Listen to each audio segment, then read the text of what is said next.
Okay. Uh, Namaskar, everyone. Thank you for joining us tonight. Uh, Anuja ji is with us, and Priyamada Bhagni is also with us. We will just start off with playing a small video of Anuja.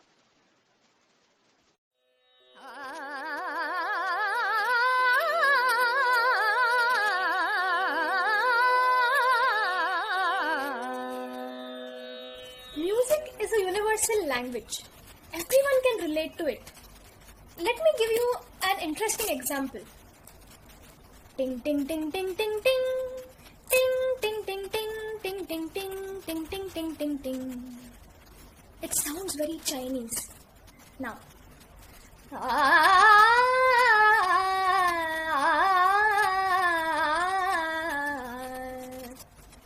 Sounds very Hindustani classical.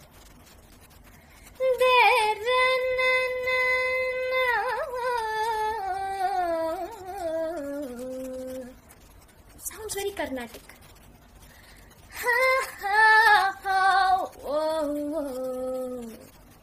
Sounds very Western.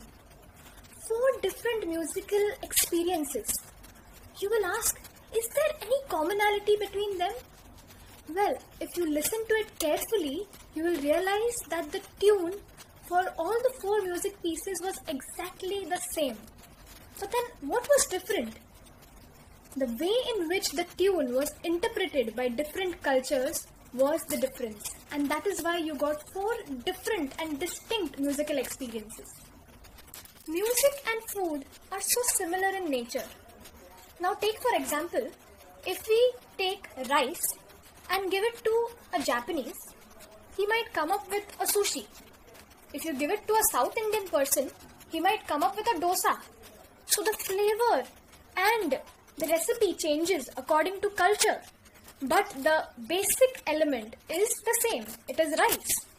Similarly, music and its basic elements are universal throughout the globe. But what matters is the interpretation, the way in which music is interpreted in different regions. This gives it its unique flavor. And thus, music, like food, is an acquired taste. And for one to appreciate the music of a region, it is first very essential to know about the philosophy and the culture of the place to which it belongs. Now about Indian music. You all might be very well aware of Bollywood music and indie pop music, but the spiritual and contemplative essence of Indian culture that India is known for is very well represented through Indian classical music, which is the traditional or art music in India. Unfortunately, the common man knows very little about Indian classical music, and when asked about what Indian classical music is, the common man will generally say, it is that ah. But this ah or akar or this tal system is just a part of the aesthetics of Indian classical music, and Indian classical music is much beyond all this. You might not be able to relate with Indian classical music, and during any Indian classical music performance, you might be clueless about what's going on. Well, that is quite normal because the fact is that you're not acquainted to Indian culture and philosophy. So through these episodes, I will try to acquaint you with Indian philosophy on which Indian music is based on and help you to draw parallels between the music that you are acquainted to and Indian classical music that you're not very well acquainted to.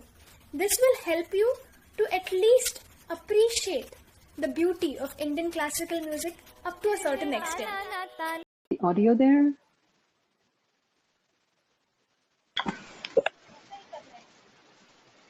Oh, okay. So you know what? Maybe we can proceed. And I have actually copy pasted the URL for this video, so you guys can go ahead and watch it at a later point. But we'll just start off with the presentation from Anuja. Anuja, I'm just going to make you a presenter. Just give me 1 minute. Yeah. Okay. Sure. And I'm going to stop my screen sharing so that I can make you.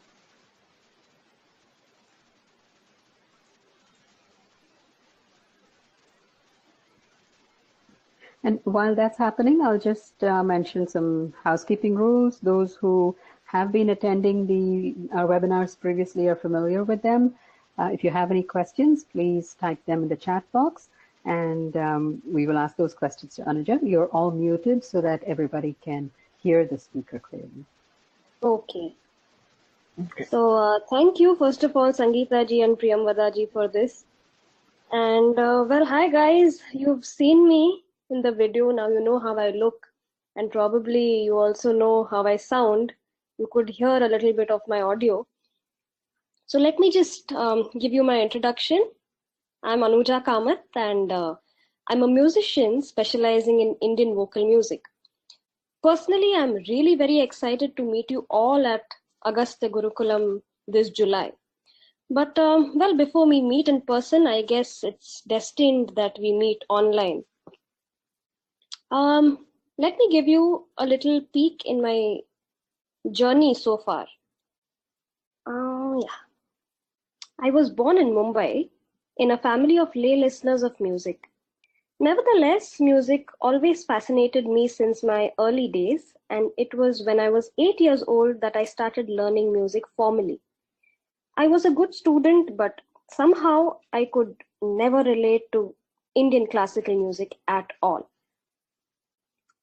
Maybe it was too abstract for me, or maybe the teacher was too strict, or I don't know, maybe I was just not mature enough. I would still attend classical concerts. I tried to sit through it with my mother, only to doze off by the end of it. It was tough indeed. However, I continued learning Sugam Sangeet, that is light music belonging to the state of Maharashtra. I live in Mumbai, so yes, I also belong to Maharashtra. I was happy with it, and it still continues to be my forte. However, after 10th grade, things started changing. I pursued a diploma in Hindustani classical music, and yes, there I was gradually, that was the time actually that I started to gradually understand what classical music was all about. I felt like I could relate to music finally and could gradually start enjoying it. This experience made me listen to music keenly, and it developed in me the curiosity to study Indian music in detail. All this culminated in me earning a master's degree in music. I realized that there were many people who found classical music ununderstandable, or they just couldn't relate to it. And I could empathize with them because I was at this stage at one point in my childhood. But just like I wanted to know about classical music, many people want to know about it and want to get into the depth of it. So, the unfortunate part about all this is that there's no information. I found in those times that there was no information available for people like me. And most of the information that was available was in written format and was very boring to read. And ultimately, Indian classical music or any music is an audiovisual form. So that's when an idea struck me. I thought, well, now that I have a little bit of knowledge about this beautiful musical culture, why don't I just share it with everybody? And thus was born my YouTube channel, which is today called Out of the Shruti Box, which has gathered a subscriber base of more than 150,000 subscribers. My journey is still on, and honestly, I still consider myself as a student of music. I feel like I'll be an eternal student of music and of life itself. For me, Indian music was a medium to understand and appreciate the rich Indian culture and philosophy. I realized that how all of this is way deeper than it appears. When you practice a certain type of music with all your heart, it becomes more than just a skill. It becomes your identity and becomes your way of living. So at Agastya Gurukulam, I would like to share the insights, not just philosophical, but also technical, that I have gathered till date. But some soul might ask me at this point, why exactly should I learn Indian music, or why should I learn about Indian music? Well, if you have Indian origins, then learning about Indian music would only help you get a defined cultural identity or help you understand your unique cultural DNA. In today's world, which has become highly standardized and universal, Indian music could help you to be different. It will definitely provide you a different perspective. A different perspective means finding out of the box solutions to the same problem, and that is what is required today, right? And of course, as is always said, the person who enjoys music for the sake of music is the one who is truly blessed. Music does have the power of enhancing human abilities, but if nothing, music helps you relax and to just be. Well, and talking about Indian music, as it is interrelated to other Indian disciplines, understanding it could help you understand and appreciate other subjects and the Indian philosophy as a whole. So, what am I planning to cover in this workshop for the kids? So, we would be seeing the categories of Indian music, basic concepts of Indian music, that is understanding swara, shruti, rag, tal, with fun exercises, Indian and Western music, differences and similarities, types of instruments and role of instruments in Indian music, what determines the mood of a music piece in general, influence of traditional music on modern styles of not just Indian music but world music. These sessions are going to be interactive and are definitely going to be fruitful in nature, not just for the young students who'd be attending it, but for me personally as well. So I look forward to meeting y'all. Now, if y'all have some questions, you can ask me and I could clarify your doubts. Thank you. Thank you so much, Anujaji. That was a very, very nice personal perspective that you provided us in terms of your introduction to and journey with Indian music. Thank you. And you know, a little bit, although you've been very modest about this, I feel that you have really come a long way in this journey. Just looking at your output on YouTube, you know, I have watched maybe about half of them, but there are so many different series. You have the, you know, the main one, which is on Indian classical music. You have another series on the history of music.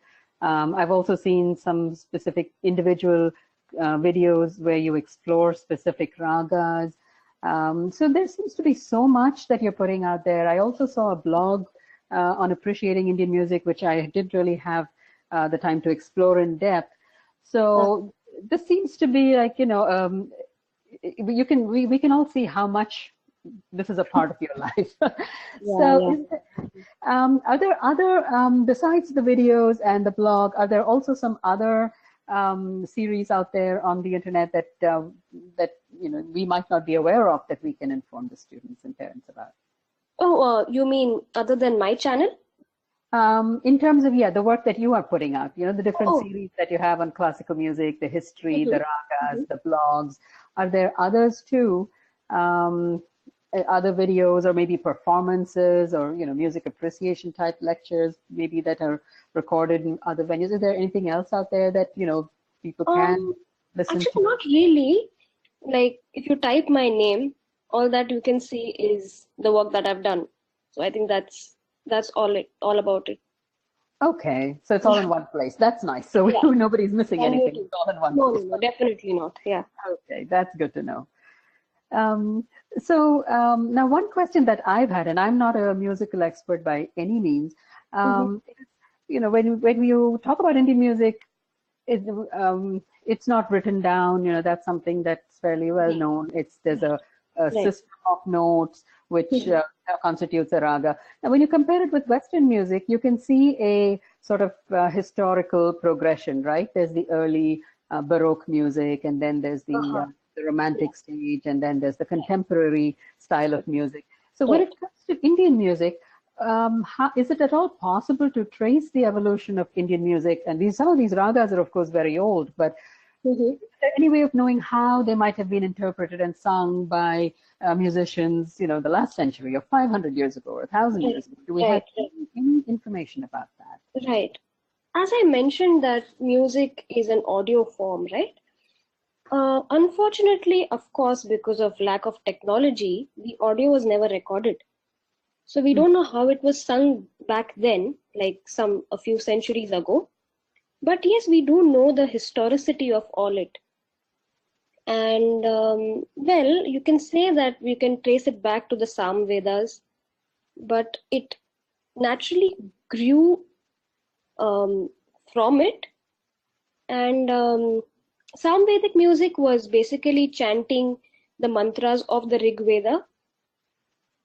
But as this all developed, it is said that it developed into a form called as Prabandh Gaiki, which we don't know, like we don't know how it sounded.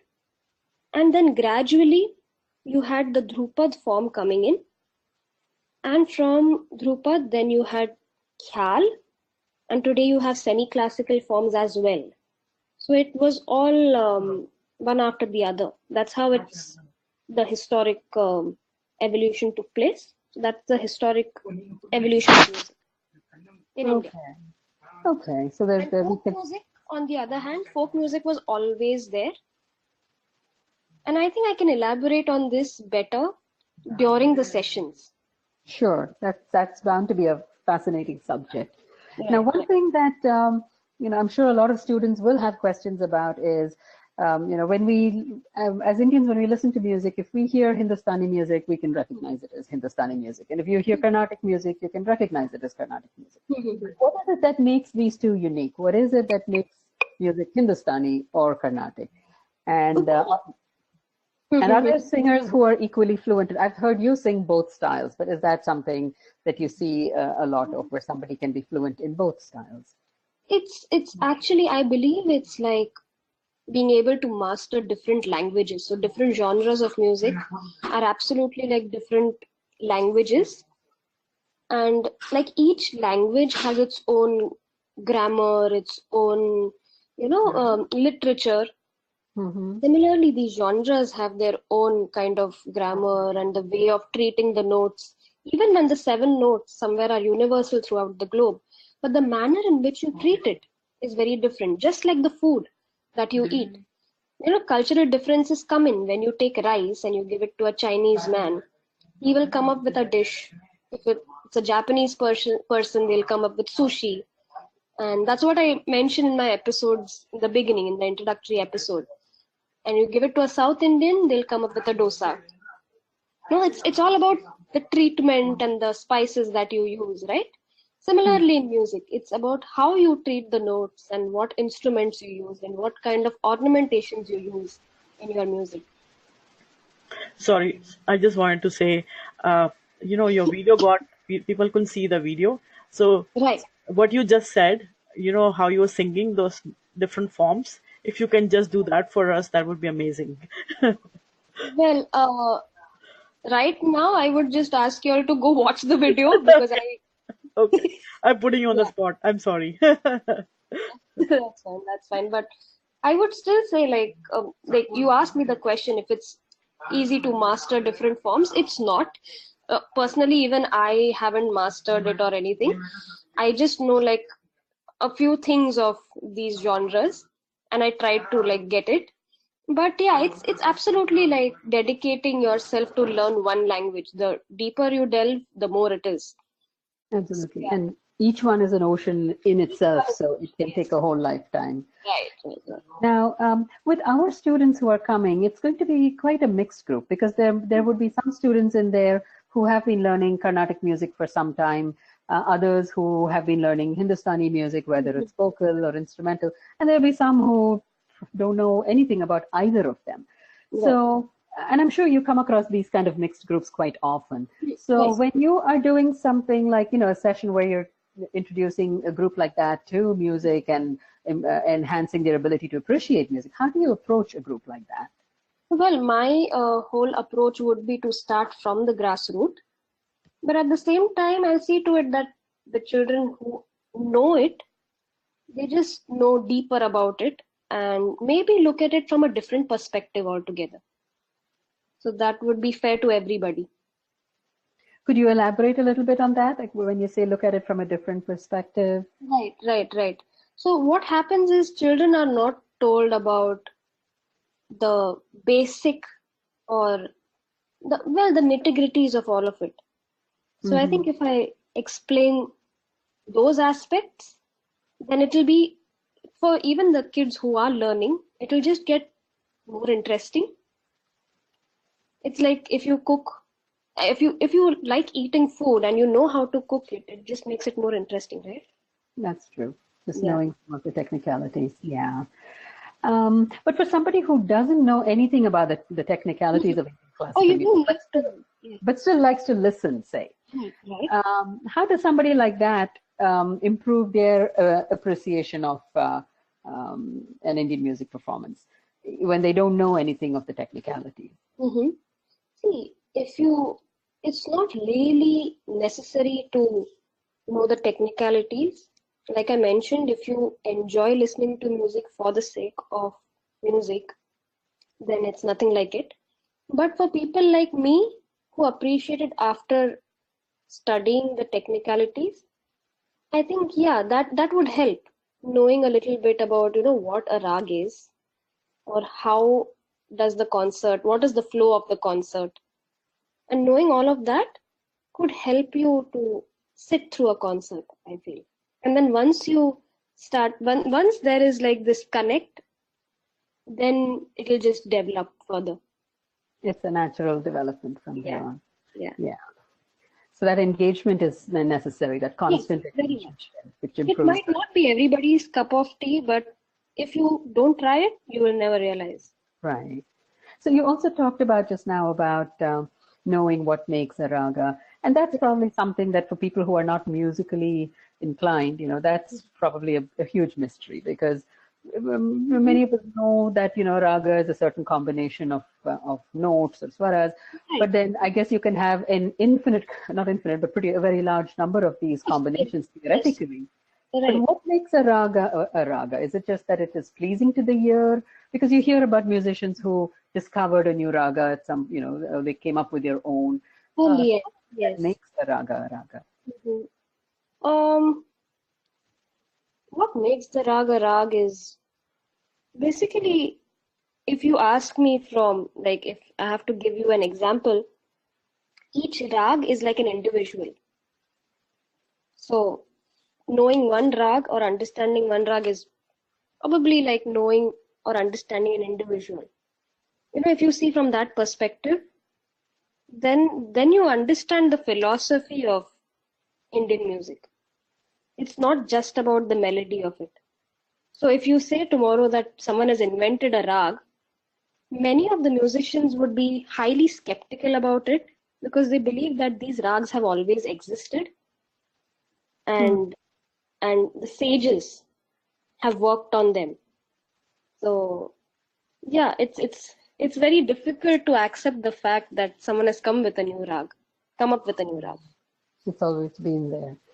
Yeah, Right. and I think even in the traditional system of Indian You could painting, say that the rag has been rediscovered, but like right? invented is a very Is yeah. it? Yeah, that was probably the wrong word to use. Yeah, but I really like that comparison you just gave about getting to know a raga, like getting to know an individual, and Right. it reminded me of a lot of these traditional Indian paintings where you see ragas personified as Exactly. people, Ragmala paintings. Yes. Yes. as raginis, and there's a whole series of miniature paintings that portray these ragas as people and Right. different moods and so on.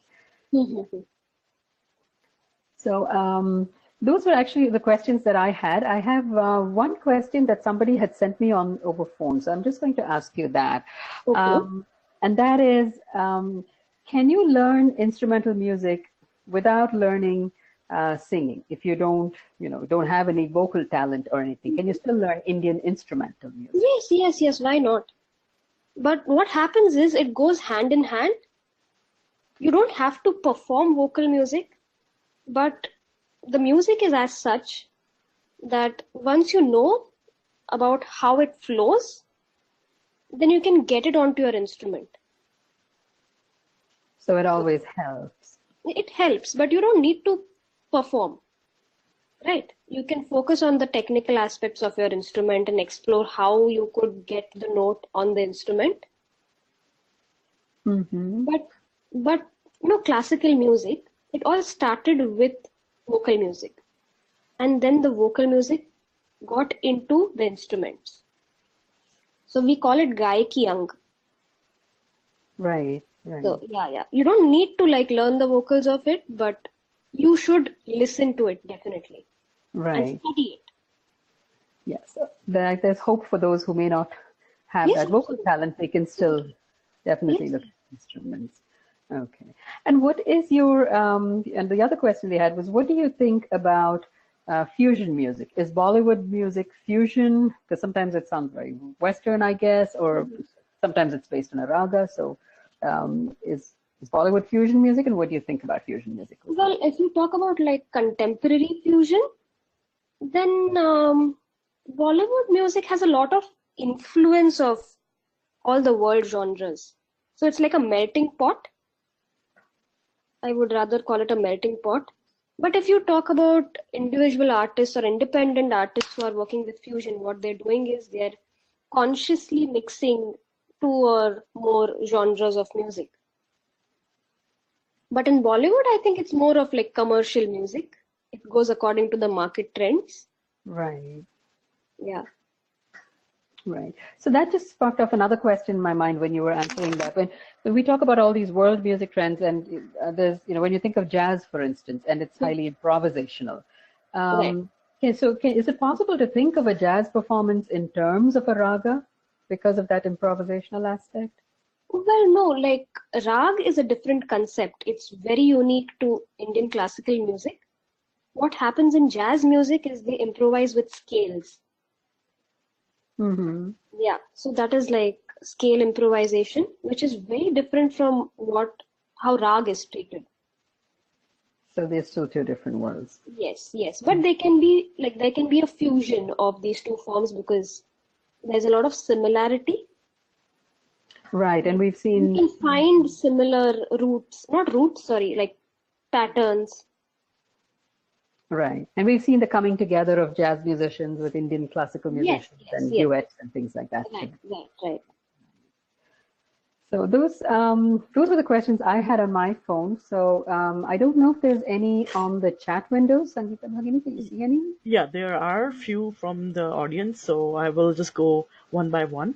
Uh, I think one you already answered. It's about, my daughter is learning Carnatic music.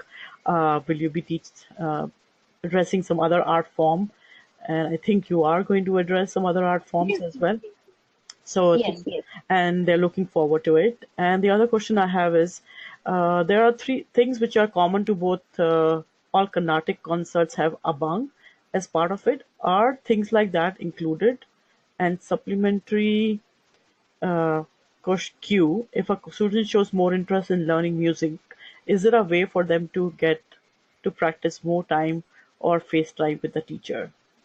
Uh, I didn't get the second question, sorry. oh, it's just thing that if they have more interest in learning music, is there a way No, for them to get more time with before you? that,